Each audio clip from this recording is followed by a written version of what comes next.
तो देखिए अब हम सॉल्व करेंगे ये वाला क्वेश्चन।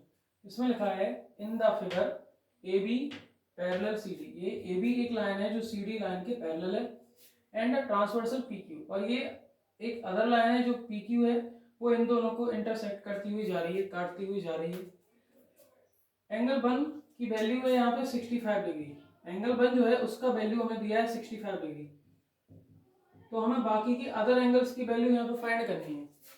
तो ये जो है ना, इसमें जो यूज हो रहा है प्रोसेस, इसमें जो यूज होगी उस प्रोसेस के लिए पहले हम यहाँ देखेंगे। इसको देखो, ये एक लाइन है ए बी और ये अदर लाइन सी डी के पैरेलल है। तो जब भी कोई दो लाइन को, एनी टू लाइंस को कोई भी तीसरी लाइन इंटरसेक्ट करती हुई जाती है तो वहां पे कई सारे एंगल्स बनते हैं। तो उन एंगल्स में से कुछ एंगल्स होते हैं, जैसे कि देखो ये यहाँ पे ए बी सी डी यहाँ पे लिखे हैं, ई एफ जी एच यहाँ पे लिखे हैं। इन एंगल्स में इनके अलग अलग टाइप होते हैं। जैसे देखो सबसे पहले हम पढ़ेंगे इनके बारे में इंटीरियर एंगल। इंटीरियर एंगल्स के बारे में पढ़ेंगे सबसे पहले। इंटीरियर कौन से होते हैं? ये दोनों लाइन के बीच में जो एंगल होते हैं, जैसे सी और ये बी, ये एच और ई।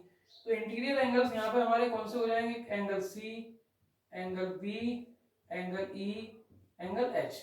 ये हमारे इंटीरियर एंगल्स हो गए। उसके बाद देखेंगे एक्सटीरियर एंगल, ये बाहर वाले, ये नीचे वाला, ये यहाँ से ऊपर वाले।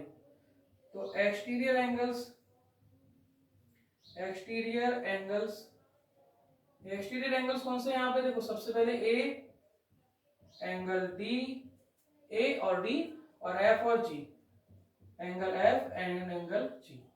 ये हमारे इंटीरियर एंगल्स हैं। अब इसके बाद हम देखेंगे वर्टिकली अपोजिट एंगल बनते हैं इसमें। अब vertically opposite angles, vertically opposite angles कौन से होते हैं? जब दो लाइन एक दूसरे को इंटरसेक्ट करती हुई जाती हैं तो उनके वर्टेक्स, तो उनका जो कॉमन वर्टेक्स होता है, कॉमन इंटरसेक्टिंग पॉइंट होता है, उसके अपोजिट साइड जो एंगल बनते हैं वो इक्वल होते हैं। जैसे देखो यहाँ पे ये ए बी जो लाइन है, जैसे मैंने एक लाइन ये ड्रॉ की, सेकंड लाइन ये ड्रॉ की, तो ये वाला एंगल और ये वाला एंगल ये दोनों एक दूसरे के इक्वल होंगे। ये वाला एंगल और ये वाला एंगल ये एक दूसरे के इक्वल होंगे। तो ये वाला ये ऊपर वाला एंगल नीचे वाले के इक्वल है, ये लेफ्ट वाला राइट वाले के इक्वल है। तो ऐसे ही होगा। यहाँ पे क्या होगा? ए और सी ये इक्वल हो जाएंगे, angle A equal angle C.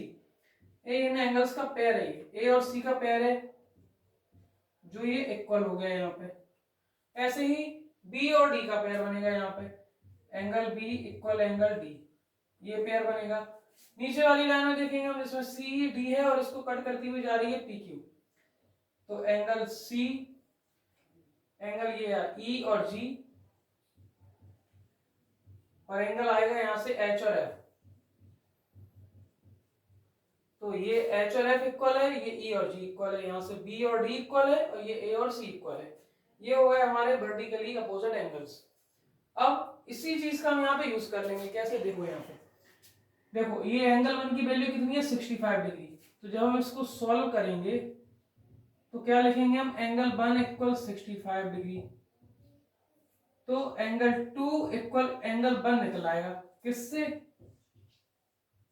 Vertically opposite angles से।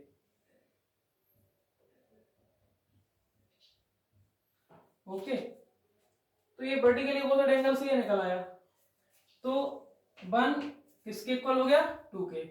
तो टू की वैल्यू कितनी आ गई? 65 डिग्री। एक एंगल निकल आया यहाँ पे हमारा। अब इस 65 डिग्री वाला ये एंगल हो गया टू। अब यहाँ पे हम एक चीज और देखेंगे। देखो अब हम देखेंगे इसमें linear pair of angles. Third चीज, linear pair of angles. Linear pair of angles क्या होंगे? वो एंगल्स, जैसे देखो यहाँ पे एक लाइन है ये सी डी, इस लाइन को बीच में से ये कट करती हुई जा रही है। एक लाइन है यहाँ पे ये सी डी, ये सी डी एक लाइन है, एक लाइन यहाँ से निकली है ये। तो देखो ये वाला और ये वाला एंगल दोनों एक सीधी लाइन पे बन रहे हैं, ये स्ट्रेट लाइन पे दोनों एंगल्स ये बन रहे हैं। तो ये वाला एंगल और ये वाला एंगल, इन दोनों का जो सम होगा वो 180 के इक्वल होगा, इसलिए इनको हम बोलते हैं लीनियर पेयर ऑफ एंगल्स। मतलब एक स्ट्रेट लाइन पर एक लाइन कट करती हुई जाए तो उसके दोनों साइड जो एंगल बनते हैं उनका ऐड कितना होता है, 180 के इक्वल होता है। तो यहाँ पे देखो लीनियर पेयर ऑफ एंगल्स कौन कौन से होंगे, जैसे ए होगा बी के साथ एंगल ए, और ये देखो एंगल ए, देखो ये भी हमारी एक सीधी लाइन है पूरी, यहां से लेके यहां तक देख सकते हैं आप। तो ए हमारा बी के साथ होगा, ए होगा बी के साथ, ये 180 होगा, ठीक है। ए होगा डी के साथ, ये भी दोनों स्ट्रेट लाइन में बन रहे हैं, ये वाली ए बी लाइन पे। ऐसे ही हमारा देखें हम यहाँ पे बी और सी बन जाएगा यहाँ पे,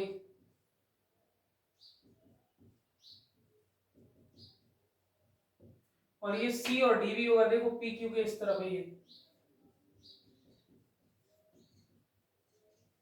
अभी तो ये इस लाइन का हुआ, अब इस लाइन पे भी देख सकते हैं हम, जैसे यहाँ पे हम देखेंगे तो देखो यहाँ पे ई और एफ, ये देखें यहाँ पे, तो यहाँ पे लिख देता हूँ angle E plus angle F equal 180 degree. अब यहाँ पे हम देखेंगे एफ और जी, ये 180 डिग्री आया। ऐसे ही ई के साथ एच देख लेंगे हम यहाँ पे, ये 180 डिग्री आया। अब क्या बचा, अब जी के साथ एच देख लेंगे यहाँ पे हम, ये यहाँ पे हमारे सारे एंगल्स हो गए। ई के साथ देखें यहाँ पे सी डी स्ट्रेट लाइन है, ई के साथ एच 180 डिग्री, ई के साथ एफ 180 डिग्री। ऐसे ही जी के साथ देखें, जी के साथ देख लो, एफ के साथ देख लो, किसी के साथ भी देख सकते हैं। एफ के साथ एफ बनेगा और जी के साथ एफ बनेगा, जी के साथ एच बन जाएगा। जहां भी सीधी लाइन मिले वहां एक लाइन कट करती हुई जाए तो उसके दोनों साइड बनने वाले कोण एंगल जो होते हैं उनका सम 180 डिग्री होता है। अब ये इस चीज का भी हम इसमें यूज कर लेंगे। अब कैसे, देखो यहाँ पे जैसे देखो 2 और 5 है, या 2 और 6 ले लो, या तो 2 के साथ 6 ले लो या 2 के साथ 5 ले लो। तो जैसे कि मैंने 2 + 6 लिया तो ये देखो एक स्ट्रेट लाइन पे बन रहे हैं एंगल, तो इनका सम हो जाएगा 180 डिग्री। इसको हम बोलेंगे linear pair of angles. Okay, तो एंगल 2 का कितना है वैल्यू 65, एंगल 6 इक्वल 180 डिग्री। अब एंगल 6 कितना आ जाएगा 180 माइनस 65, 511।